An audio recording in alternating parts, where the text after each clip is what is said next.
Saudara, untuk mengulas bantahan polisi soal gas air mata yang menyebabkan jatuhnya korban di tragedi Kanjuruhan Malang, kami sudah bersama dengan Ketua Umum Paguyuban Supporter Timnas Indonesia Ignatius Indro dan penasehat ahli Kapolri Hermawan Sulistyo atau Prof Kiki. Selamat petang Prof Kiki, selamat petang Bung Indro. Selamat petang, Selamat Mbak. petang. Saya ke Bung Indro dulu. Bung Indro, ada soal pernyataan polisi yang bilang gas air mata ini bukanlah penyebab kematian. Betulkah yang dirasakan teman-teman supporter? Ya, kami sih menyesalkan ya pernyataan seperti itu. Ini sangat kami menilai ini adalah hal yang kontraproduktif karena kita sebaiknya masih menunggu hasil yang dilakukan oleh TGIPF ya. Kita harusnya lebih bersabar menunggu hasil dari TGIPF, jangan malah melakukan perang opini seperti ini.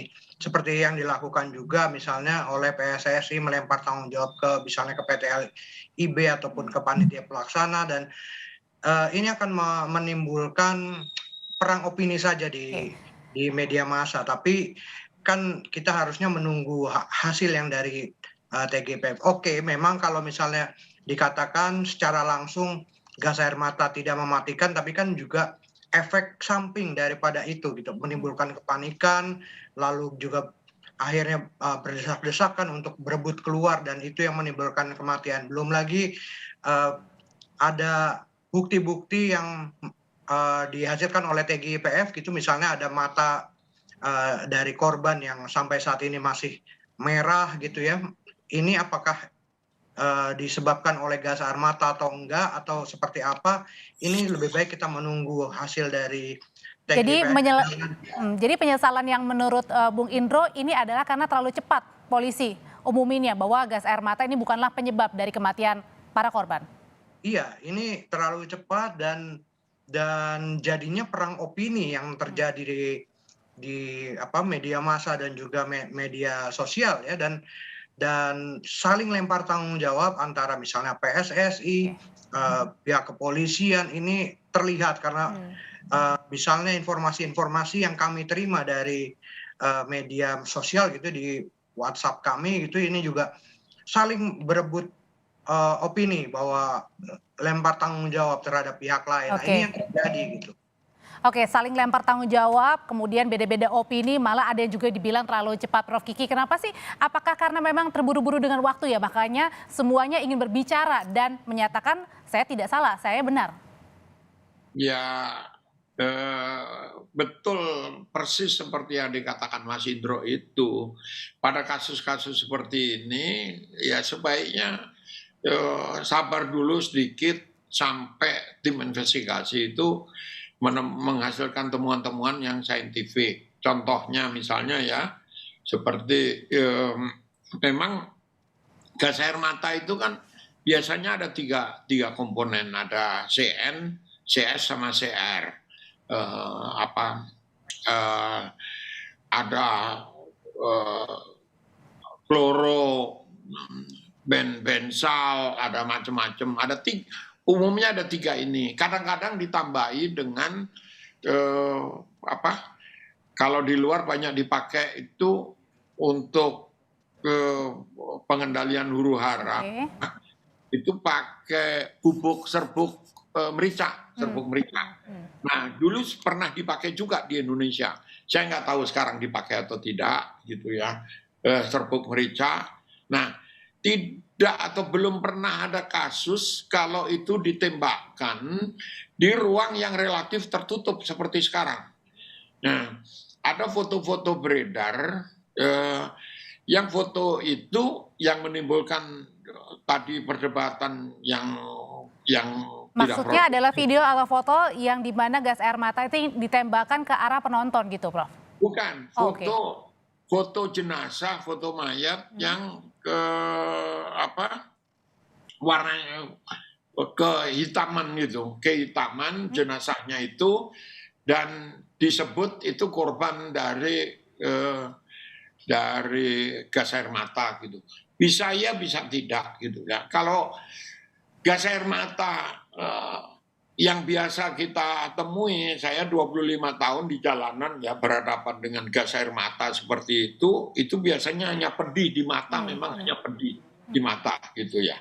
Karena ruangnya terbuka. Ini kan untuk membubarkan Baik. massa. Oke.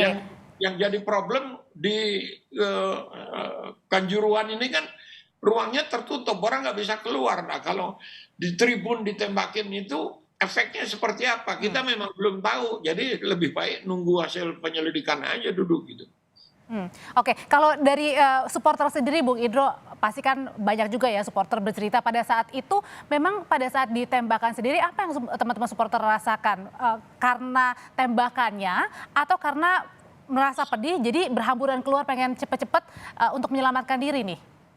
Iya, yang pasti di situ teman-teman supporter ketika mendapat gas air mata itu panik ya. Dengan kepanikan tersebut, mata perih dan lalu juga terjalnya pintu keluar ya, terjalnya tangga pintu keluar. Nah, ini kan yang dirasakan bahwa bahkan ya seperti Prof. Kiki katakan, efek dari gas air mata yang ditembakkan di dalam ruangan itu seperti apa. Ketika dulu saya 98 aja, saya kadang-kadang terkena gas air mata nggak bisa ngelihat gitu ya. Apalagi di dalam ruangan dia tidak bisa melihat tangga yang terjal. Oke. Akan berbahaya gitu efeknya, bisa jatuh, bisa menginjak. Oke, jadi maksudnya Bung Indro adalah karena pemicunya gas air mata menyebabkan supporter ini panik, lari berhamburan, makanya tadi ada yang jatuh, kemudian ada yang pengen buru-buru keluar begitu, dan itulah yang akhirnya menyebabkan banyak korban. Betul sekali Mbak. Jadi banyak sekali yang memang saat itu panik karena ditembakkan ke arah tribun ya. Ini supporter yang begitu panik dan berusaha keluar, dan pintu keluarnya kan kecil dan begitu terjal ya. Ada yang jatuh, ada yang juga terinjak-injak, ada juga yang kehabisan napas ketika di ruangan sempit dia berhimpit-himpitan gitu. Itu yang menyebabkan terjadinya banyak korban. Nah, ini yang sebenarnya belum lagi yang dikatakan ada gas air mata yang kadaluarsa seperti apa. Ini kan harus dibuktikan secara saintifik gitu ya, seperti yang Prof katakan. Apakah pengaruhnya terhadap orang itu seperti apa ketika gas air mata yang dilontarkan itu kadaluarsa. Ini kan kita masih menunggu investigasi yang dilakukan oleh TGIPF, Mbak. Oke, kalau gitu Prof Kiki sebenarnya tahapannya seperti apa sih kalau mau misalnya ada kerusuhan atau misalnya mungkin ada potensi-potensi yang memicu terjadinya kerusuhan untuk menembakkan gas air mata itu kapan diberlakukannya? Ada step by stepnya nggak langkah-langkahnya? Itu untuk membubarkan massa, Mbak, untuk membubarkan massa di ruang terbuka. Nah, kalau ruang tertutup, orang jadi choke ya, nggak bisa bernapas.